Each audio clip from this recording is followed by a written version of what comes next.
हे बघा, अशा प्रकारे आपली जवसाची चटणी वाटून तयार झालेली आहे. बघा, अशी जरा जाडसरच ठेवायची.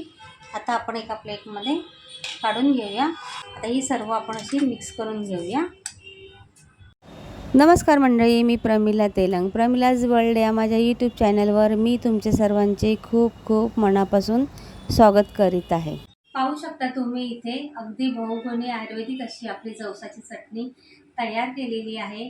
आता ही चटणी मी कशी बनवले ते तर आपण पाहणारच आहोत.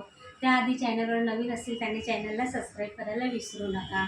आणि ही चटणी जवसाची म्हणजे आळशीची चटणी नसून ही आयुर्वेदिक एक प्रकारचं औषधच आहे आपल्या शरीराला. रोजच्या जेवणामध्ये तुम्ही एक चमचा घेऊ शकता. ह्याच्यामुळे काय होतं, कंबर दुखत नाही, सांधे दुखत नाही. जवसामुळे काय होतं, आपल्याला लठ्ठपणा पण कमी होतं आणि सर्दी कफ वगैरे असेल तर तो होत नाही. रोजच्या जेवणामध्ये एक चमचा तुम्ही जरूर वापरा. आता ही चटणी मी कशा पद्धतीमध्ये बनवले ते आपण पाहूयात. रेसिपीला सुरुवात करायच्या आधी चॅनलवर नवीन असतील त्यांनी चॅनलला सबस्क्राईब करायला विसरू नका.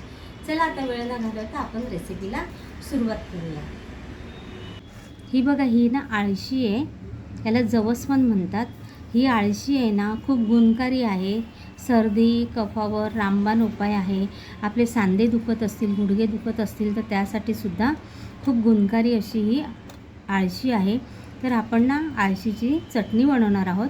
नुसत्या आळशीची चटणी कोण खात नाही ना, म्हणून त्यासाठी आपण इथे बघा काय काय घेतलेलं आहे. शेंगदाणे, खोबरं, तीळ, हिंग, लसूण, थोडी साखर, कढीपत्ता, इथे आमचूर पावडर घेतली आहे. त्याऐवजी तुम्ही चाट मसाला घेऊ शकता किंवा दोन्ही स्किप करू शकता. जिरं घेतलेले आहे. तुम्ही एकदा हे सर्व असं साहित्य घेऊन करून बघा चटणी. आणि कढीपत्ता तुम्हाला आवडत असेल तर घ्या, नाही तर स्किप करा. पण कढीपत्ता आहे ना शरीरासाठी खूप चांगला असतो, पोटासाठी, केसांसाठी, म्हणून आपण इथे कढीपत्ता घेतलेला आहे. चला तर मग आता वेळ न घालवता आपण रेसिपीला सुरुवात करूया. येतोय ना तुम्हाला आवाज सुटसुट? हे बघा, बघू शकता तुम्ही इथे छान आपली आळशी म्हणजे जवस सुटसुटायला लागलं, म्हणजे आपलं इथे जवस चांगलं भाजून झालेलं आहे आणि सुगंध पण छान सुटला. आता आपण काढून घेऊया. कढई गरम आहे तर आपण यामध्ये शेंगदाणे भाजून घेऊया. शेंगदाणे पण ना चांगले स्वच्छ साफ करून घ्यायचे, कारण काही वेळेला ना शेंगदाणे किडके असू शकतात.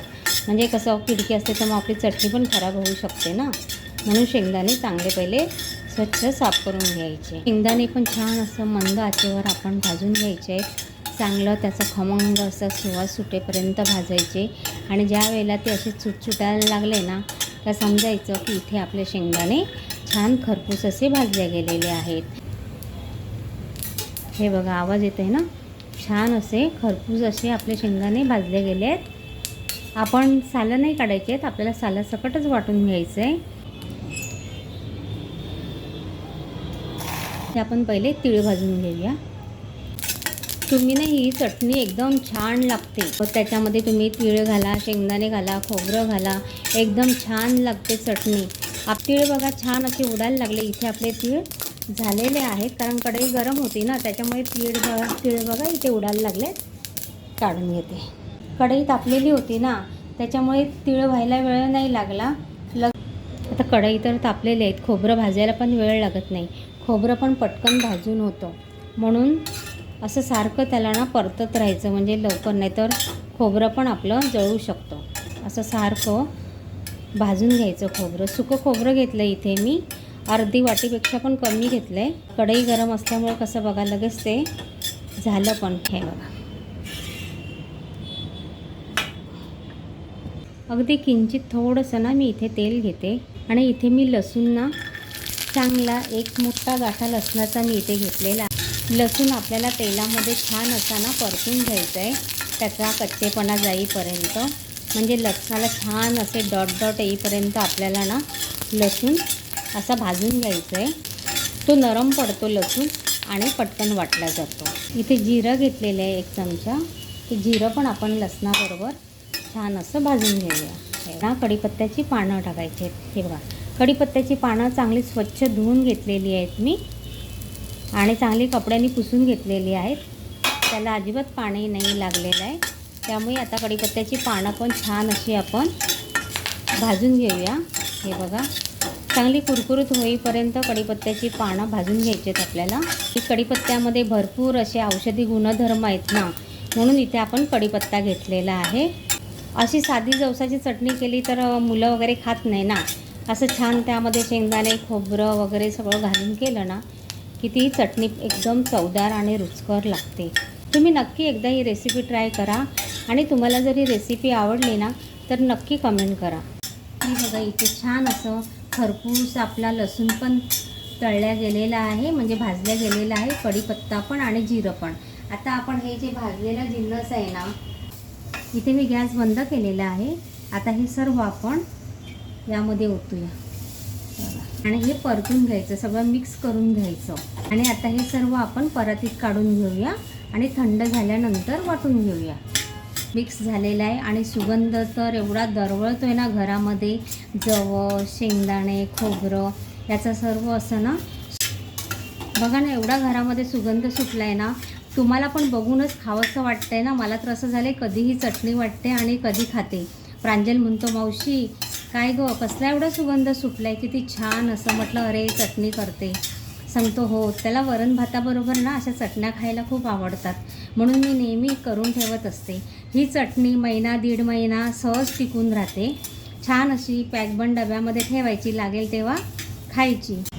आता आपण ना या परातीमध्ये काढून घेऊया आणि थंड झाल्यानंतरच वाटायचं.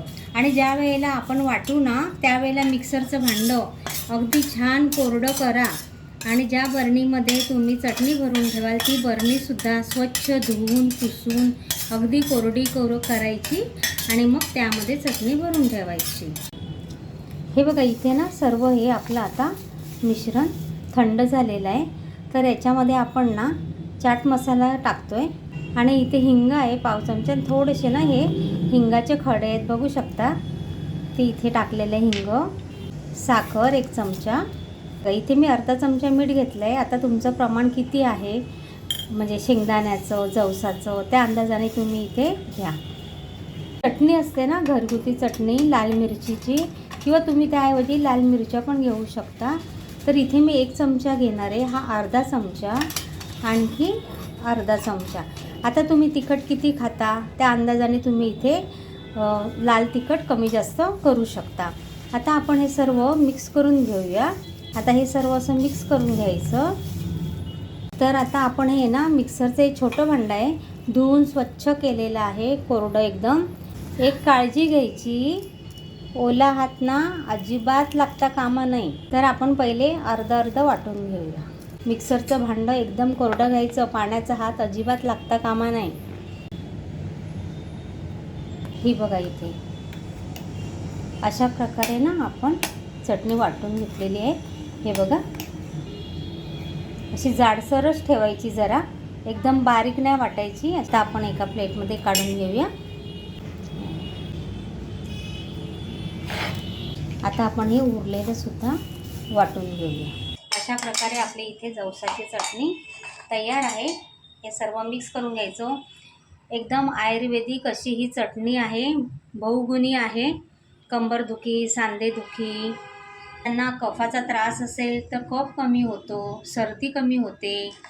तुम्ही ही चटणी प्रवासात पण घेऊन जाऊ शकता, चपातीबरोबर खाऊ शकतात, भाकरीबरोबर खाऊ शकता, वरण भाताबरोबर खाऊ शकता. आपल्या घरात जर भाजीला काही नाही तर 1 चमचा घ्यायचं. पण रोज एवढी तरी चटणी आपल्या रोजच्या जेवणात असावी, कारण की ही बहुगुणी चटणी आहे. किंवा 2 चमचे, म्हणजे तुम्ही चटणी किती घ्या, जास्त खायची नाही जास्त प्रमाणामध्ये, 1 किंवा जास्तीत जास्त 2 चमचे. तेल टाकायचं, तेल टाकून खायचं, म्हणजे कसं पोटाला पण ती बाधत नाही आणि खूप गुणकारी आहे. तर कशी वाटली तुम्हाला जवसाची चटणी करण्याची रेसिपी ती नक्की कमेंटमध्ये सांगा. व्हिडिओ आवडल्यास लाईक करायला विसरू नका. धन्यवाद.